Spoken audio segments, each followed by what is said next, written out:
So ito na nga no, yung Naptical Highway from Kalibo to Kalibo Aklan, no, Katiklan to Iloilo or vice versa. Ito na nga, harap tayo, no, nakaharap tayo sa Mambusaw Business Center at Provincial Bus Terminal dito lamang sa Ilawod or Navarabinho Poblacion proper, Mambusaw, Capiz. So makita natin yung baha, no. Mababa lang naman yan, mga 3 to 5 inches, no? At passable naman itong area.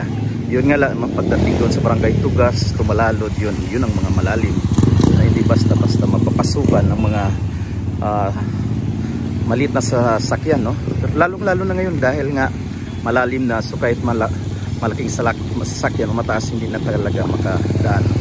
So yan po, land bank at sa dito Mambusaw Business Terminal at Provincial Bus Terminal ng Mambusaw. So ito yung kaganapan dito na makita natin yung sa harap.